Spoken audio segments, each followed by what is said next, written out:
Hello students, this is Raj Yadav and welcome to Chalaki study YouTube channel.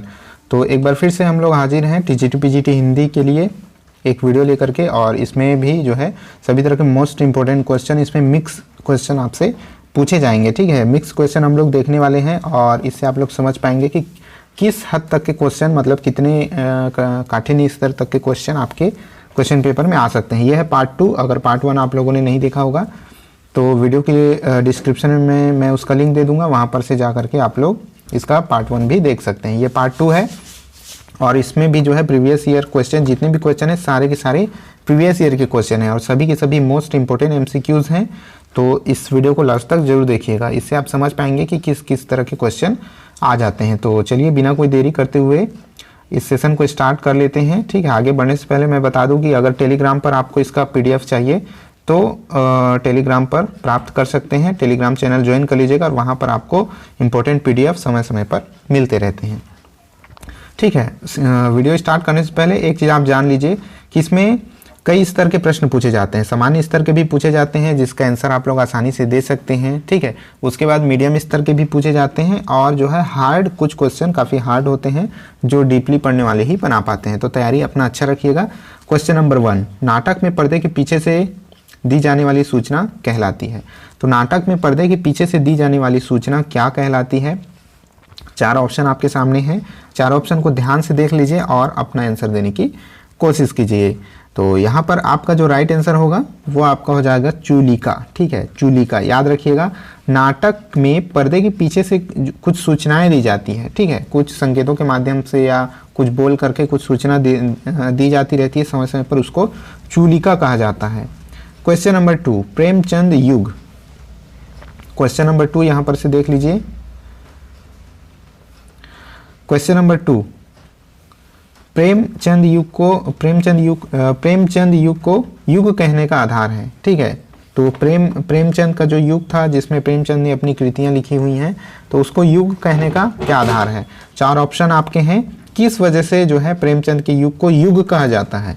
लघु कथा, कहानी, उपन्यास या फिर नाटक? तो यहाँ पर आपका जो राइट आंसर होगा वह आपका हो जाता है ऑप्शन नंबर C, यानी कि उपन्यास। ठीक है, उपन्यास यहाँ पर राइट आंसर होगा। उपन्यासों के बहुत अच्छे अच्छे उपन्यास के रचना होने के कारण उस युग में जो है प्रेमचंद का जो युग था उसमें इतने अच्छे अच्छे और बेहतरीन उपन्यास की रचना होने की वजह से उसे युग कहा जाता है। ठीक है, प्रेमचंद युग उसको कहा जाता है। आगे बढ़ते हैं क्वेश्चन नंबर 3। क्वेश्चन नंबर 3 क्या है? नाटक को पंचम वेद मानने वाले कौन हैं? नाटक को किन्होंने पंचम वेद माना है? तो 4 ऑप्शन देख के ध्यान से अपना आंसर दे दीजिए। ठीक है, तो सभी कोई अपना आंसर नोट करते रहिएगा कि कितने क्वेश्चन के उन्होंने सही आंसर दिए हैं, और कमेंट बॉक्स में आपको बताना है कि आपने कितने प्रश्नों के सही उत्तर दिए हैं। यहाँ पर जो राइट आंसर होगा वो हो जाएगा आपका भरत मुनि। ठीक है, भरत मुनि, यानी कि ऑप्शन नंबर A आपका राइट आंसर होगा। तो भरत मुनि ने ही नाटक को पंचम वेद माना है। क्वेश्चन नंबर 4, रीतिमुक्त काव्य धारा में क्या प्रमुखता से रहा हुआ है? ठीक है, इन चारों में से कौन सी विशेषता रीतिमुक्त काव्य धारा की रही है? रीतिमुक्त काव्य धारा में जो है प्रमुख रहा है, ऑप्शन है आपके ये 4, आश्रयदाता का गुणगान, नीति कथन, श्रृंगार चित्रण या फिर भक्ति भावना। तो आपको पता होना चाहिए कि जो रीतिमुक्त काव्य धारा है उसमें श्रृंगार की बहुत महत्ता रही है। ठीक है, श्रृंगारिक कवि रहे हैं जितने भी रचनाकार रहे हैं। तो इस तरह से इसका राइट आंसर हो जाता है ऑप्शन नंबर C। रीतिमुक्त काव्य धारा में जो है श्रृंगार चित्रण प्रमुख उसकी विशेषता रही है। आगे बढ़ते हैं क्वेश्चन नंबर 5। पुस्तक जलहड़ हाथ दय चली गज्जन नप काज। तो ये एक सेंटेंस है, मतलब कि ये कविता का एक सेंटेंस है। यह पंक्ति किस कवि से संबंधित है? पंक्ति अच्छे से पढ़ लीजिएगा, फेमस है। पुस्तक जलहड़ हाथ दय चली गज्जन नप काज। ठीक है, तो 4 ऑप्शन यहाँ पर है, नरपति नाल, विद्याधर, जलहड़, चंद्रबरदाई।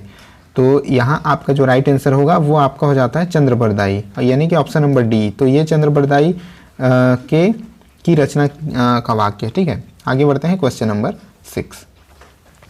हिंदी साहित्य का पहला रिपोर्टाज माना जाता है। तो रिपोर्टाज आप जानते होंगे, तो हिंदी साहित्य का फर्स्ट जो पहला रिपोर्टाज किसे माना जाता है? यहाँ पर 4 ऑप्शन दिए गए हैं, 4 रिपोर्टाज हैं और आपको बताना इनमें से किसे जो है हिंदी साहित्य में पहला रिपोर्टाज माना जाता है। तो यहाँ जो आपका राइट आंसर होगा वो हो जाएगा लक्ष्मीपुरा। ठीक है, यानी कि ऑप्शन नंबर C। लक्ष्मीपुरा को ही जो है पहला रिपोर्ताज, फर्स्ट रिपोर्ताज जो है माना जाता है। आगे बढ़ते हैं क्वेश्चन नंबर 7। लाज न आवत आपको दौरे आयहु साथ, पंक्ति का संबंध है। इस पंक्ति का संबंध किससे है? ये पंक्ति दिया गया है, लाज न आवत आपको दौरे आयहु साथ। इस तरह के भी प्रश्न आते हैं, तो आपको बताना है कि इन चारों में से राइट आंसर कौन सा है। तो यहाँ जो राइट आंसर होगा वो हो जाएगा तुलसीदास से। ठीक है, ये जो पंक्ति है वो तुलसीदास से रिलेटेड है, लाज न आवत आपको दौरे आयहु साथ। आगे बढ़ते हैं क्वेश्चन नंबर 8।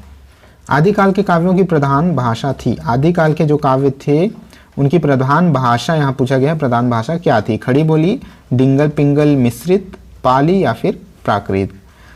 ठीक है, तो अपना आंसर दीजिए। 4 ऑप्शन है, बहुत ही सिंपल प्रश्न है। तो यहाँ पर जो राइट आंसर होगा वो आपका हो जाएगा डिंगल पिंगल मिश्रित भाषा। ठीक है, आदिकाल की जो प्रमुख भाषा थी वो थी डिंगल पिंगल मिश्रित भाषा।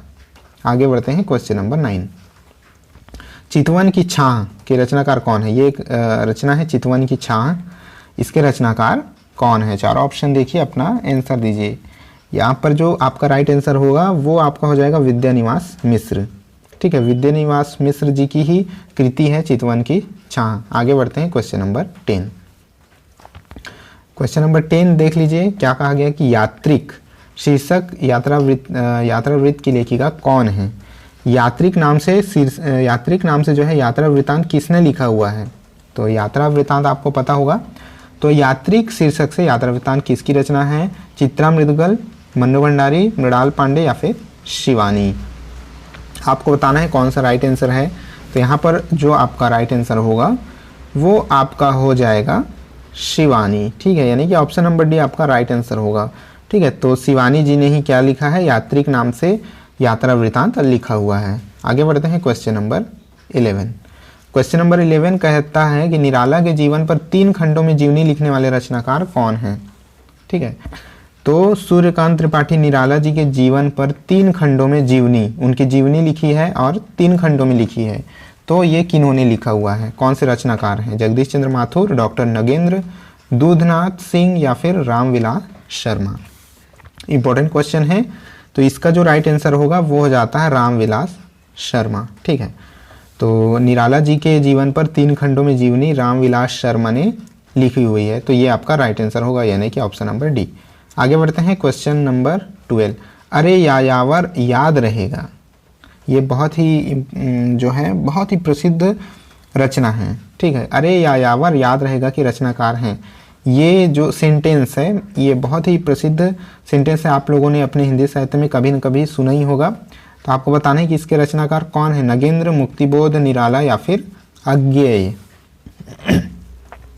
तो यहाँ पर आपका जो राइट आंसर होगा वो हो जाएगा आपका अज्ञेय। ठीक है, तो सच्चिदानंद हीरानंद वात्स्यायन अज्ञेय जी ने ही ये इसकी रचना की हुई है। आगे बढ़ते हैं क्वेश्चन नंबर 13। लॉर्ड कर्जन और उनकी नौकरशाही पर चुभते व्यंग्य निबंध किसने लिखे हुए हैं? तो ध्यान दीजिएगा, इंपॉर्टेंट क्वेश्चन है। लॉर्ड कर्जन और उनकी नौकरशाही पर किसने चुभते हुए व्यंग्य लिखे हुए हैं? इनमें से इन चारों ऑप्शन को ध्यान से देखिए, अपना आंसर दीजिए। तो यहाँ पर आपका जो राइट आंसर होगा वो आपका हो जाता है बाल मुकुंद गुप्त। ठीक है, राइट आंसर क्या होगा? ऑप्शन नंबर ए, बाल मुकुंद गुप्त। इन्होंने ही लॉर्ड कर्जन और उनकी नौकरशाही पर चुभते हुए व्यंग्य लिखे हैं। आगे बढ़ते हैं क्वेश्चन नंबर 14। कबीरदास की भाषा को क्या कहा जाता है? ये बहुत ही सरल और बहुत ही इंपॉर्टेंट प्रश्न है, कई बार एग्जामों में अक्सर ये प्रश्न पूछ लिया जाता है। तो कबीरदास की भाषा को क्या कहा जाता है? पुरी भाषा, भोजपुरी, अवधी या फिर सदुक्कड़ी। तो यहाँ पर जो आपका राइट आंसर होगा वो हो जाएगा सदुक्कड़ी, यानी कि ऑप्शन नंबर डी। उनकी भाषा को सदुक्कड़ी, पंचमेल, खिचड़ी आदि नामों से जाना जाता है। आगे बढ़ते हैं क्वेश्चन नंबर 15। क्या भूलूं क्या याद करूं आत्मकथा किसकी है? बहुत प्रसिद्ध जो है नाम है, क्या भूलूं क्या याद करूं। ये किसकी आत्मकथा है? तो यहाँ पर आपका जो राइट आंसर होगा, आप लोग गेस कर चुके होंगे, इसका जो राइट आंसर होगा वो होगा हरिवंश राय बच्चन। ठीक है, इन्हीं की आत्मकथा है क्या भूलूं क्या याद करूं। आगे बढ़ते हैं क्वेश्चन नंबर 16। क्वेश्चन नंबर 16 देख लीजिए, ज्ञान आश्रयी शाखा से संबंधित है। इन चारों में से कौन है जो ज्ञान आश्रयी शाखा से संबंधित हैं? क्या वो तुलसीदास हैं, कबीरदास हैं, मीराबाई है या फिर सूरदास है? कौन है ज्ञान आश्रयी शाखा से संबंधित? तो यहाँ पर जो आपका राइट आंसर होगा वो हो जाता है कबीरदास जी। कबीरदास जी ज्ञान मार्गी शाखा से संबंधित थे, ज्ञान आश्रयी शाखा से संबंधित थे। तो ऑप्शन नंबर बी यहाँ पर आपका राइट आंसर हो जाता है। तो चलिए आगे बढ़ते हैं। यहाँ पर क्वेश्चन नंबर 17, क्वेश्चन नंबर 17 देख लेते हैं। क्या कहा गया है कि हिंदी साहित्य के किस युग को स्वर्ण युग कहा जाता है। वेरी सिंपल और वेरी इंपॉर्टेंट क्वेश्चन। हिंदी साहित्य के किस युग को स्वर्ण युग कहा जाता है। रीतिकाल को, भक्ति काल को, आदिकाल को या फिर आधुनिक काल को। तो यहाँ पर जो आपका राइट आंसर होगा वो हो जाएगा आपका ऑप्शन नंबर बी, भक्ति काल को। ठीक है, भक्ति काल को ही हिंदी साहित्य का स्वर्ण युग कहा जाता है। आगे बढ़ते हैं क्वेश्चन नंबर 18। क्वेश्चन नंबर 18 है महादेवी वर्मा कृत संस्मरण नहीं है। इन चारों में से कौन सी ऐसी रचना है जो महादेवी वर्मा की का जो है संस्मरण नहीं है। ऑप्शन है स्मृति की रेखाएं, पथ के साथी, अतीत के चलचित्र या फिर हमारे आराध्य। तो आपको बताना है इन चारों में से कौन जो है संस्मरण महादेवी वर्मा द्वारा रचित नहीं है। तो यहाँ पर जो राइट आंसर होगा वो आपका हो जाएगा ऑप्शन नंबर डी, यानी कि हमारे आराध्य। ठीक है, हमारे आराध्य ही जो है यहाँ पर राइट आंसर होगा, क्योंकि यह महादेवी वर्मा कृत संस्मरण नहीं है। आगे बढ़ते हैं क्वेश्चन नंबर 19।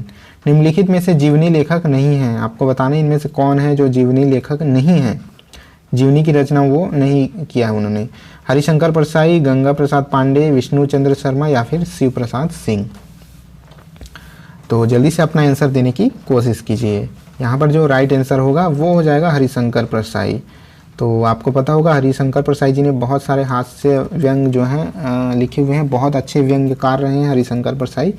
तो ये जो है जीवनी लेखक नहीं है। यहाँ पर आपका राइट आंसर होगा option number A, Harishankar Parsai. आगे बढ़ते हैं क्वेश्चन नंबर 20, जो कि आज का लास्ट क्वेश्चन है और वेरी इंपॉर्टेंट क्वेश्चन है। आदिकाल के साहित्य में उपेक्षित रहा है। तो आदिकाल के साहित्य में आपको बताना है कि आदिकाल के साहित्य में क्या चीज़ की उपेक्षा की गई है। इन चारों में से जो है उपेक्षित जो है टॉपिक क्या रहा है। ऑप्शन है आपके धार्मिक चेतना, आश्रयदाता प्रशंसा, सामाजिक चेतना या फिर राष्ट्रीय चेतना। तो जल्दी से अपना आंसर दीजिए। आदिकाल में कौन सी एक चीज़ की उपेक्षा की गई है इन चारों में से। यहाँ पर जो आपका राइट आंसर होगा वो हो जाएगा राष्ट्रीय चेतना, यानी कि ऑप्शन नंबर डी यहाँ पर आपका राइट आंसर हो जाएगा, क्योंकि उस काल में उतनी राष्ट्रीयता की जो भावना से भरी सिचुएशन उस समय नहीं आया हुआ था। इस वजह से आदिकाल में राष्ट्रीय चेतना की जो है ये टॉपिक उपेक्षित रहा है। यहाँ पर ये जो है राइट आंसर हो जाएगा। तो ठीक है दोस्तों, इतने कुछ क्वेश्चन हम लोगों ने किए, 20 क्वेश्चन आज, और सभी के सभी मोस्ट इंपॉर्टेंट और बहुत बेहतरीन प्रश्न थे। तो इसी तरह से आपके एग्ज़ाम में इसी तरह के प्रश्न आएंगे और सभी टॉपिक को कवर करते हुए आपको पढ़ना है।